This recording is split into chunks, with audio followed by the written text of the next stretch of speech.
So, the message this morning really isn't about how you will change the world or how we can change the world. It's not about that. But what it is about is how we can meet the world around us that's constantly changing. How we can meet that world that's constantly changing. And without hiding, without building a cocoon around ourselves and retreating inward in that direction, away from the world that surrounds us, but how we can actually learn to meet the world.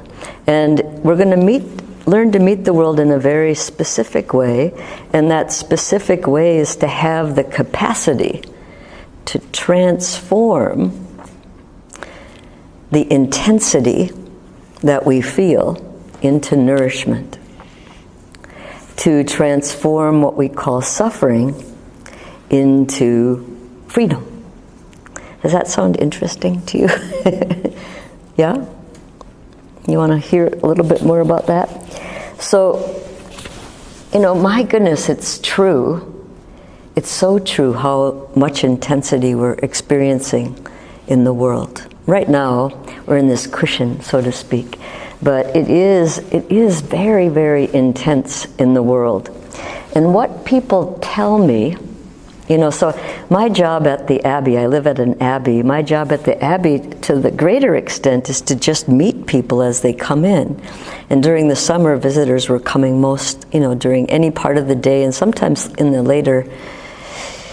early evenings. And so whatever you're doing, you just have to put that aside and then meet them. And oftentimes, if they want, you can have a conversation or show them around. And so I talk to people, and there's 3 things that people tell me.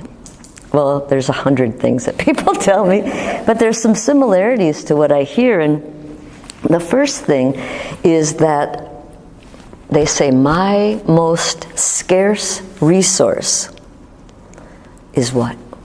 What do you think? Water. What did you say? Confidence. None of these are wrong. My most scarce resource. Peace. It's time. Yep. We don't have enough time. We always want more time to do things, always. And the second thing that people tell me is their greatest fear is that if you actually got to know what's on our inside, that, like for me, if you got to know who I really am, I would come up short. I would not measure up to who you want me to be. Actually, I'm the one doing that, right? Yeah, and then the last thing is that the deepest yearning, and I talked a little bit about this with the PCT trail people, the deepest yearning is to have loving relations, to be feeling connected in a loving way. And those 3 things are commonalities about what people say. And I'm sure you could add to that. And the things that you added about your scarcest resource, it's not wrong. So there's no right and there's no wrong. It's all relevant. And the message really is like an invitation. It's like, I want to invite you to pause, to reflect, and to connect. To pause, reflect, and connect. So if you slow down, you don't have to learn to stop or to rush. But if you're able to slow down and just pause, I think you will find that you have little moments of time, room, more room. So whatever we're doing, so I like to pause in the middle of the day so I can get really going. And in the middle of the day, if I pause, it's really helpful. I don't even know how fast I'm going. But if I don't pause, if I go all the way faster, faster, faster, till the end of the day, I find that I'm just like, just so tight and, like rigid and sort of tired. But if I pause, and I can do that, I can take those just tiny little moments and pause, take a deep breath in, take a deep breath out, and to reflect in a specific way. So when we reflect, you want to do it in a way that you're welcoming, a way that you're accepting, whatever it is, or wherever you are. So, oh, children, you've gotten yourself all worked up into a frenzy. Look at that. So just welcoming. Oh, wow, I'm here for you. That kind of reflection. So you're welcoming whatever you find. You might find that you're really open and you're just feeling like abundance is all around you and it's such a full feeling, and then you're still welcoming and accepting of that. It doesn't matter what it is, but to reflect in a very specific way that you're welcoming, that you're accepting, however it is. And then the last one, the connection, is to follow your connection. So there's always, even if you live alone, there are people that are walking or driving in and out of your sort of space. There are always people that come to mind. So that's just like a memory, right? There's people that come to mind. There's people that actually call up. There's people that actually come over. But however it is to follow your connection. So if you're in your mind, if Gina is thinking about Craig, she goes ahead and follows that connection. It's just like, and in the following of that connection, you're taking your energy and you're actually focusing it and connecting instead of scattering your energy over a myriad of things that happen. So if someone calls on the phone, you sit down and talk to them, or stand, but do you see people walking their dog and talking on their cell phone? And when I do that, Stellar just completely just like pulls and, like she tries to hey, we're out for a walk, so it's like giving your full attention to follow your connection, whatever you're doing. And that can be even when you're alone in your house, to follow that connection to your home, to feeling that connection, that homing sort of feeling that you have. So it's not just people, it's not just things, but it's allowing yourself to connect. So is there any questions with that? What were the 3 things that I hear that seem commonalities? What are they? And so I want you to remember them, because later on you're going to think about them. You're going to see which one you have. So we're not going to write this down yet. You have to keep that piece of paper clean, that one. So what were the 3 things? Time, scarcest resource. Concern about falling short of people. Yes, the fear of that, that inner fear. And what was the last one? What do you want? What's your deepest yearning? Connection? Love? Oh, I'm on a Rockford retreat. Thank you, Google. It's reminding me to be here. Wow. I'm here. Perfect timing, huh? Connection. So when I look around, I see these creative, dynamic people. And some of you have watched now, like a few years ago, I don't know when was the last time I see Gina more regularly, but some of you haven't seen, some of them I've never met. But what I see are creative, dynamic people. Is that what you see? I mean, it's amazing. the resource we have just in this small circle. And when you go on retreat, so you're going on retreat. Retreat is where you retreat from the things that make your life difficult. So it's not to go away from the things that make your life difficult. When you go on retreat, you actually face those things that make your life difficult, so that when you go home, you can see the way you live in the world in a fresh and new way, but you're actually given the time to digest the things that in our world you try to retreat from. On retreat, you try to be with them. Silly, isn't it? But that's the truth, because it's a safe environment to actually process and be with what's going on in your own world. And so I say ordinary people. I don't even know what normal people look like anymore. Did you see that there's a town named Normal? Oh, yes. Normal, Illinois. I was like, what? I wanted to go, because you know what's down there? Normal, Illinois. It's a college. It is? A college of Illinois? Oh. So it's very abnormal then. Wouldn't that be great to apply to go to school in Normal, Illinois? Wow. Good.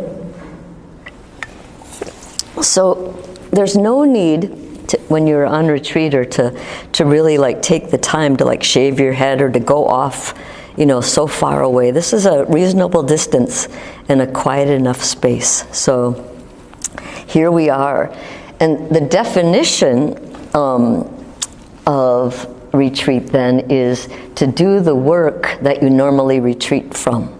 So it's just kind of a different way of looking at things, so that we can be free of those distractions. We're actually going to free ourselves from them by doing this work. And it's not about doing something different, like chanting words that you don't know what they mean and then poof, you'll be better, you know, like that. It's not like that. But what we want to actually pay attention to is that here we are in the midst of our world, however we are present today. Yesterday you were different. Do you know that? Do you feel that when you arrived yesterday? Do you feel different than that today? It's a question. What do you think? Yes. Yeah? And how about you? Yes. Yeah? Yes. Yeah. And it can be better or worse. It doesn't matter. And it's not a judgment. It's just like we do feel different each day. So it's not about that. And we're not going to hide. Well, I guess you could if you wanted to. You could hide. But we're going to turn our attention toward our hearts. We're going to just do that turn toward our heart instead of outward, which most of our life is spent, if you check. Most of your energies are spent outward. And some of you have, you know, a really strong faith and a routine where you do look inward, but even then are not as many times as we could. So we're going to move that energy inward. And we have to have intention. The intention. You have to want to. So we do what we want to do. Do you do what you want to do? Like, we also do things we don't want to do, but remember we talked about that last night. We don't do them with joy. So it turns out that when you really want something, you'll do it eventually, or you'll do it right away if you have the resources and the time and the circumstance. But we do what we want to do. So what's really useful in meditation is to actually have intention of what you want to do, and then you can move toward it, because we do that. It's almost like a magnet. We do what we want to do. So you have to set your intention, each of you. So we're just going to take a moment, and I'd like you to think about sort of what's your personal intention. And you don't have to say it out loud, so don't worry. You just want to know it. What is your personal intention?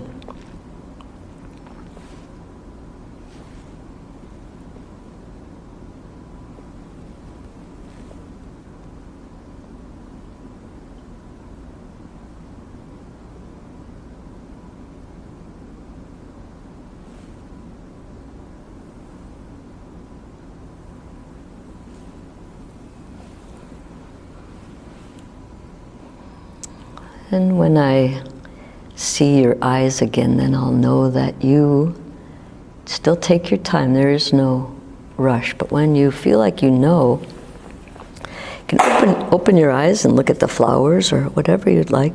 I just know then.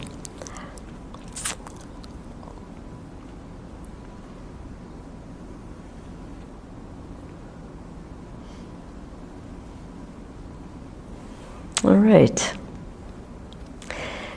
And the other ingredient, we need another ingredient, maybe we need two more, but the other ingredient is discipline. And when you use the word discipline, people often don't like that word. So the definition of discipline is to remember what you want, to remember your intention.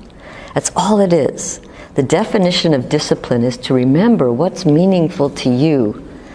What's meaningful to you, if you keep that in your mind, that's a discipline. And if you keep it in your mind and you sort of assess whether or not you're moving in that direction or not bad or good, but just like, oh yeah, this is the direction that I'm moving in. And so on this mini retreat, we're going to reflect. Well, we're going to pause, we're going to reflect, and we're going to connect. And so that the intensity that surrounds us can be transformed into nourishment. That's what we're going to do. So with your intention, what's discipline? Don't you love that? Don't you love that? So you with intention now, you have your intention, you take your seat. So we're all seated, but it's like you take your seat. I'm here, present, fresh, alive, with this intention. So you take your seat.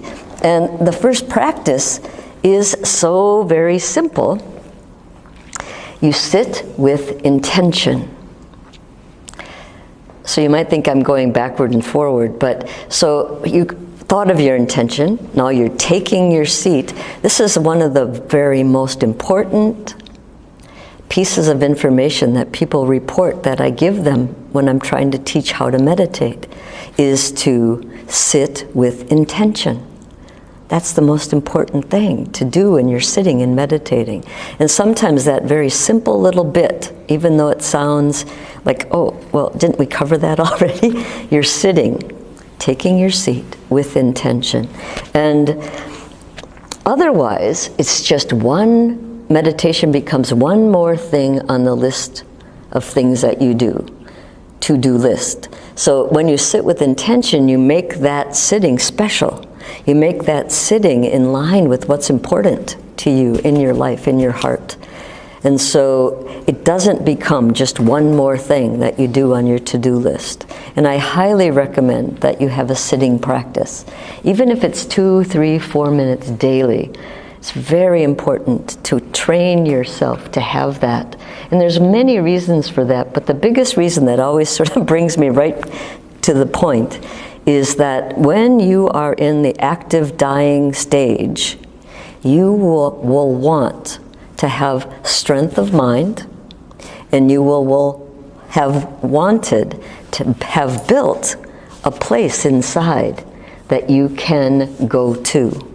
You'll want that calm and peaceful, stable place inside. There's many, many reasons. It helps our health, it helps our relationships, it makes our life much more easy if you just take the time to pay attention to what's going on in your mind, in your body.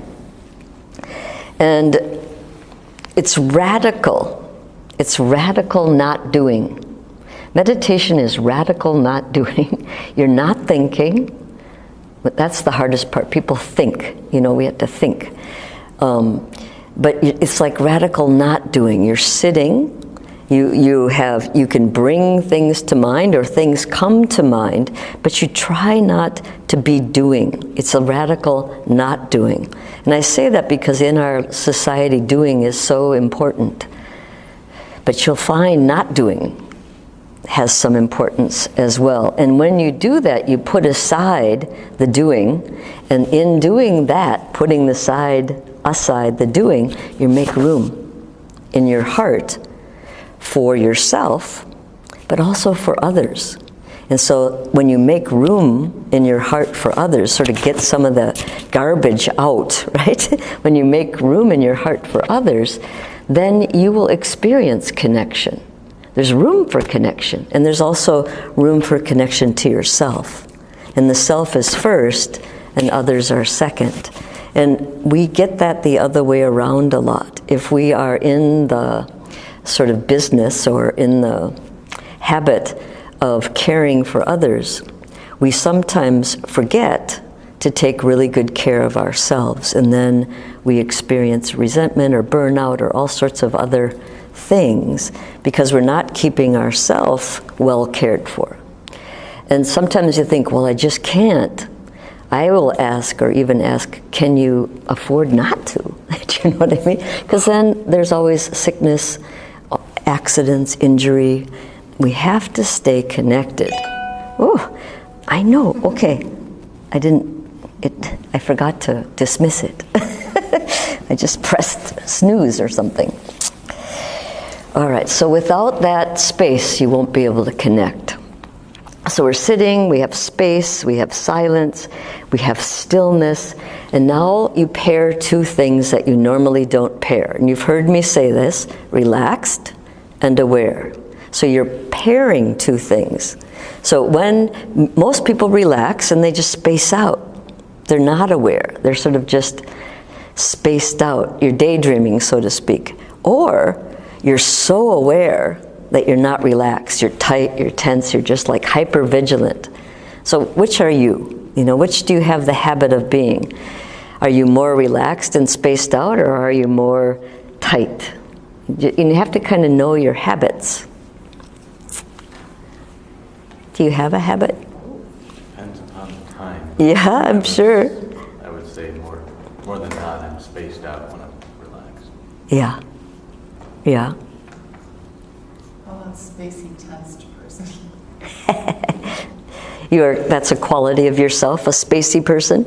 Intense. Intense. Wow, a spacey, intense person. Wow, that's good. That's a great combination. So at any rate, I just want you to remember that when we do meditation, we try to pair those two things. So you have to watch and sort of notice internally, am I spaced out or am I aware? And when we say aware, usually it's of our breath. It can be of our intention, but we also have to stay in our body. We have to be embodied. You have to be embodied to live. You have to be in your body, aware of what's going on in your mind, to be a functional human being, and then to go beyond that, to be your full potential, you have to be embodied and aware. So we put those two things together and we practice putting those two things together. Otherwise you have this mental sinking, sort of dull, or tightness, mental tightness. They talk about that like strings on my ukulele. I have a ukulele upstairs, and if it's too tight, it makes sort of a really, sharp or flat sound, and if it's too loose, I kind of like it sometimes. So we need to bring them together, relaxed and alert. So you're learning many important things, so I try to say them again and have you bring them up. So the three things that we talked about to begin with were, somebody else answer, time. Yep. Fear of finding out who we are. And the last one, connection. And so then we are going to meet them in this particular retreat with three other things: pause, reflect, and connect. Yep. And the definition of discipline is Aware of your intention. to be aware of what's important, to be aware of what's important to you, your intention being what's important to you. And you bring together two things that are not usually paired, which is Relax. and aware. Yeah, and you're not trying to achieve something. You're just trying to be with whatever is. That's so hard for us. Can we repeat that again? Which one? Just the whole Connect. connect. And then Pause. She'll probably just rest on the ground. Yearning. Deepest yearning, right? Wasn't that What was it? deepest yearning? Was Was connection. to connect, loving connections. Yeah, Okay. yep. And so, what was that enough, Gina? And then it's pause, reflect, and connect. And what's the definition of discipline? Being aware of your intention. I think that's really important. And then to pair together two things that we normally don't pair. Yeah?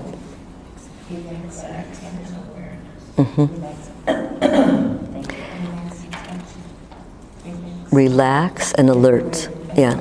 So when I say alert, it might sound like too strong. But each of us, so it's not like achieving something, it's like we're expressing. So every moment, what we have is our experience. And so something's expressing. You know, if something's coming up, it's not bad, it's not good, it's oftentimes healing. And if you spend the time sort of bearing witness to yours and others, there's a tremendous amount of healing that will happen from your expressing. So it does it on its own. Our body will express what it needs to express, and it's our job to pay attention to it. And so everybody has a different expressing, and it's not bad, it's not good, but it's just like we have to pay attention. So it's not so much to become our full potential on this weekend, but it's more like to ground ourselves and to share this experience together. So what we normally pay attention to is what? What do you normally pay attention to?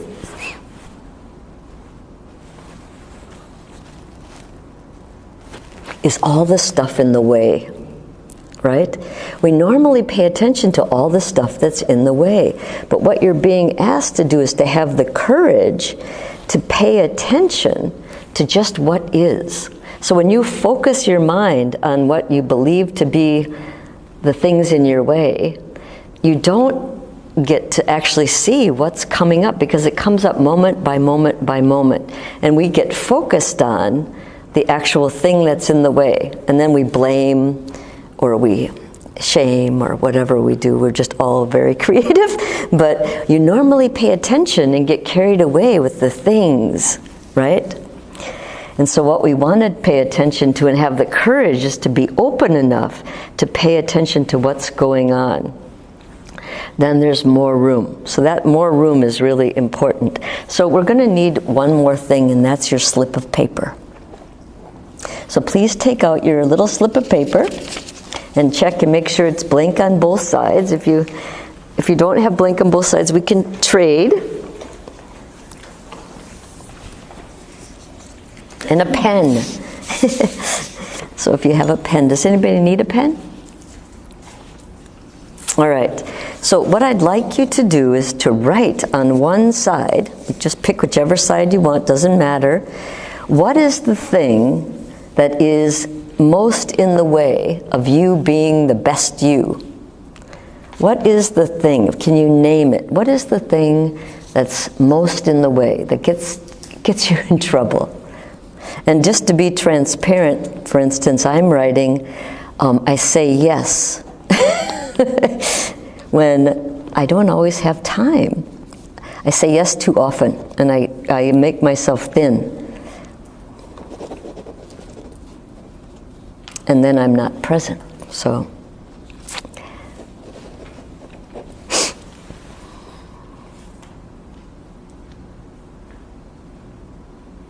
take your time. There's no rush. We won't miss lunch yet.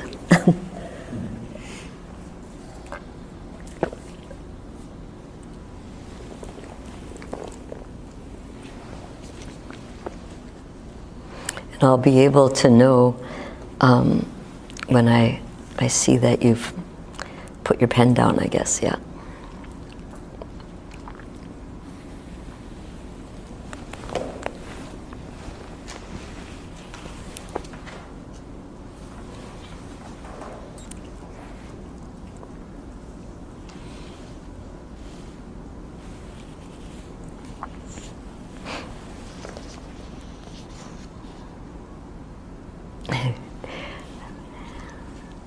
Some of you might need a bigger piece of paper. Okay, I think you all have it. So then turn it over.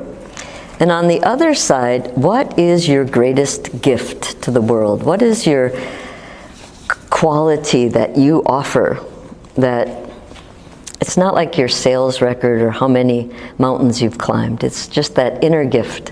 What is your greatest gift? And I'm going to write down my presence, my ability to listen.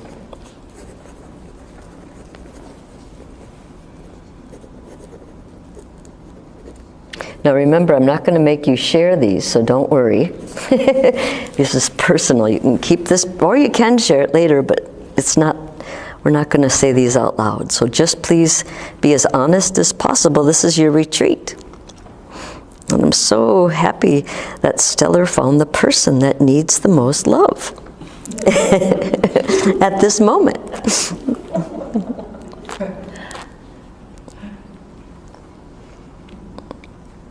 Oh yeah, well, good night. So take your time and just write what comes to mind.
So, if you look at your piece of paper and you know which, what the questions were, just notice, would you be embarrassed to share one or the other? Just notice which would be, and I guarantee almost always what happens is that people feel embarrassed to say what their gifts are. And it's interesting, I think, how we bond with our pain.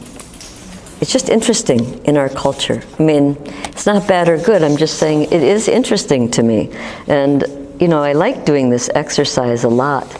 Okay, so, and also notice one side, and then there's this other side, and they're separated. So our difficulties and our traits, our qualities, our good qualities, they seem separated. One is on one side, one is on the other. And they're like that in our mind as well. They're separated. So what I'd like you to do is to just, this is a visual aid, you touch the two ends and now they're connected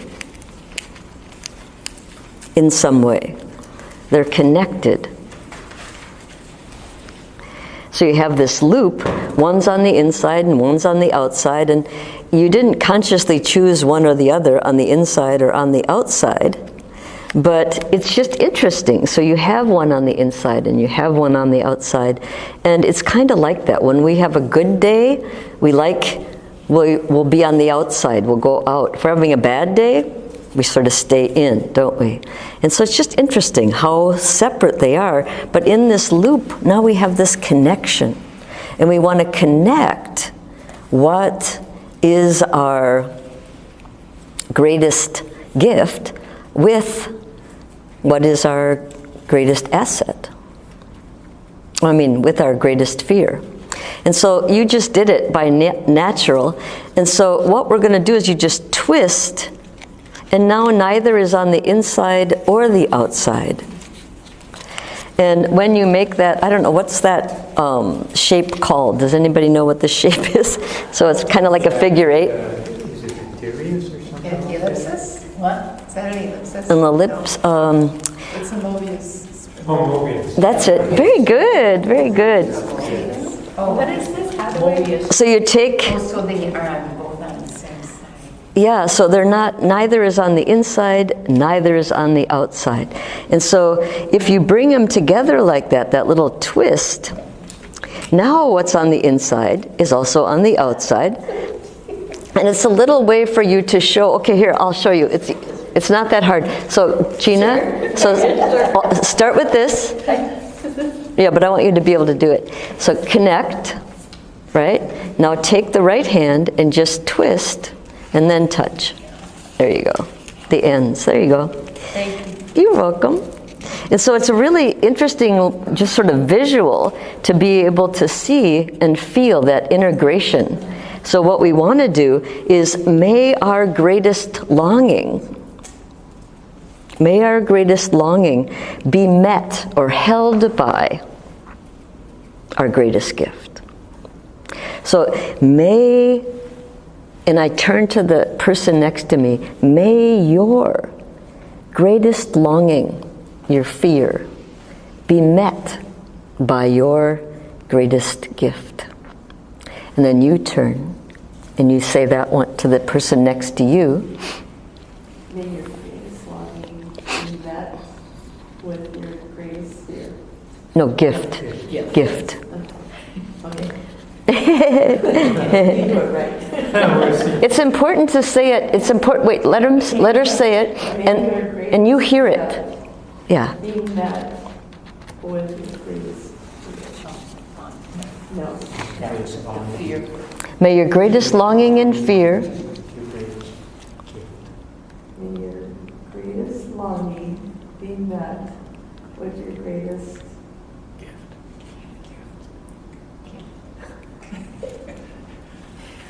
And so take that in, and we're witnessing you saying these things to each other. And so as you turn, just really take it in.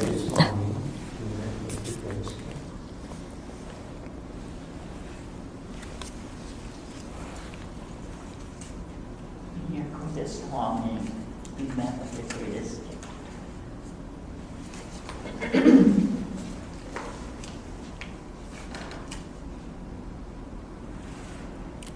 May your greatest longing be met with your greatest gift.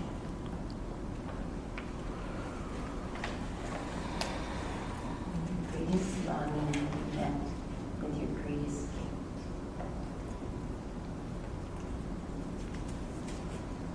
May your greatest longing and fear be met with your greatest. May your greatest longing and fear be met with your greatest gift. May your greatest longing and fear be met with your greatest gift. May your greatest longing and fear be met with your greatest gift. How does that feel? And you can phrase that in many different ways. May your deepest pain be met by the most abundant of your resources, your gifts, things like that. So if we were to say that to the whole room, may your deepest pains be met by your most abundant gifts. And if you were to just hear that, if you were just able to hear that, what's actually happening is you're receiving the energy of that thought, the possibilities of that thought. Just by hearing it makes room for the possibilities of integrating the things that we feel really not so happy about ourselves with the things that really we have as assets and we can hold. And what you're doing is you're bringing those together and you're letting them hold each other. And so we're neither good nor bad, we're both. And so when I look at the person I love, when I see them, I also see the things that are difficult for them. It doesn't diminish my love, and the things that are difficult don't make me want to avoid them. I'm seeing the whole of the person. There's so much in between those things. So we talk about dualistic thinking, black or white. It's neither kind or unkind. You have to have both for one to exist. So you have to know unkindness to know kindness. And if you go ahead and think about that, in this very simple sort of demonstration, it allows us to bear witness to what we normally don't even see or pay attention to. Just this little sharing around the room. And what happens is we can sort of just decide, okay, yeah, we are messy miracles. We are messy miracles as human beings. I say that a lot. And we lose the miracle of ourselves. We lose that miracle when we turn away from the mess. You have to meet the mess in order to see the miracle that we all are. We all are such miracles. And then to bear witness to that connection that we have with each other and ourselves. To bear witness to that. That's very, very important. And so what we're doing is we're turning back toward this inner resource, this, if you want to name it, I, this part of us, this inner part of us. So we're turning back towards, and it gives us the courage to support whatever it is we might bump into, and to support with discipline. And it's like what we're doing is we're giving ourselves a loving embrace by doing this sort of, just even this demonstration. You really haven't done anything, have you? So this is what is possible when we pause, when we reflect compassionately, and then we connect. We're able to connect. And it's so interesting to me that these teachings of the Buddha that were written, more than 2,500 years ago, are as applicable today, if not more so, than they were at the time of the Buddha. At the time of the Buddha, they call it the golden era. People would listen to Buddha's teachings and they would just get it. They would become enlightened. We listen and listen and listen and repeat and listen and repeat and listen and repeat and listen, and we slowly, slowly peel off the obscurations that keep us from knowing what we already know. It's already there. We just need to be reminded and to actually do the work to sort of move the ignorance, the clouds, the garbage away so that we can actually touch what's there, what's already there. Each and every one of you have everything you need, not just in this moment, but whatever moment you find yourself in. You might think, well, a car wreck? And it's like, yes, in that moment you have everything you need. In the moment. You would want more, or you'd want something different.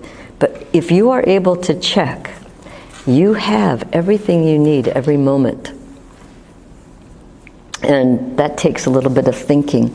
And so these teachings, when they're applicable like that, we understand them to have wisdom. They have value to sort of be true over many, many years. And they're not so different than teachings that are taught by other faiths, but I can only speak of the faith that I've sort of spent 29 years investigating.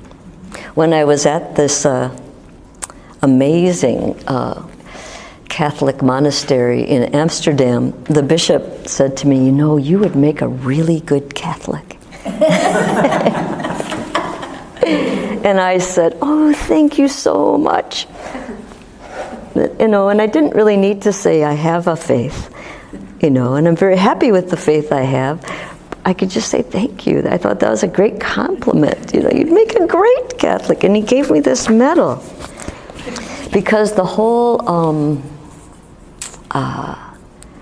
monastery was built on Mary, the grace of Mary. And the nuns there wore this brilliant blue sort of head thing and gowns. And they were cloistered, so they weren't able to speak to me, but I would follow them around. Anyway, he gave me this medal. It has this Mary on it, and I love it. It probably has other things on that I don't know. But there's lots of things on here, but I just love it. I cherish it because somebody could see my good qualities along with my outer roughness, like I'm not like them, sort of speak. I am like them. And we became like one in that way. It was really it just was such an amazing experience for me. I just really healed there and opened there and became more brilliant there. Not brilliant in my mind, but brilliant in my shine. So I wasn't diminished in any way, which happens so many times in our day-to-day life. We allow ourselves, we choose, I'd like to say, to be diminished. No one can really diminish us because we have choice. We can stay brilliant inside that light, or we can diminish, and we sort of do that to ourselves. You might think, well, someone insulted me or put me down and diminished me, but if you're strong enough in yourself, no one can diminish you. No one, because what are they talking about? Are they talking about you? Or are they talking about someone else, or are they talking about themselves? Oftentimes it's a reflection about themselves, and so you don't have to like fight or anything. You can just say, well, that's really interesting. I'm going to think about that. And you are thinking about it, and you don't have to own it to think about it, right? So it's like, oh, it's very interesting. And if someone's insulting you and you just say, oh, wow, that's very interesting, it doesn't usually continue. They're like, what? You just take the wind out. You're just meeting them. You can use your own words. You know, maybe interesting's not your words. So we're at the time of 10:30. I didn't bring my scheduling sheet down, but I think we were going to go till 11, right? Yes. And what happens at 11? Do we jump up? 11 it says free time, and then 12 Lunch. is lunch. Oh, great, great. All right, so I told you I wanted to teach you these different exercises. So because Qigong is the hardest one to remember, we're going to do it again. And then I'm going to teach you a new exercise and then another exercise. We have a half an hour. We're going to do 3 exercises. And in those exercises, I want you to think, because like Craig might say, okay, I want to lead the Qigong one. And you know, maybe you'll say, I want to lead this other one. You know, and Mickey might say, yes, I want to lead the 3rd one. And then you'll lead that tomorrow morning. And you can help each other. You know, it's like if you get lost or. Could we have a 5-minute break before we do Yes, bathroom break. Thank you. Perfect. Perfect. You have as long as you want. Don't have to rush. Okay.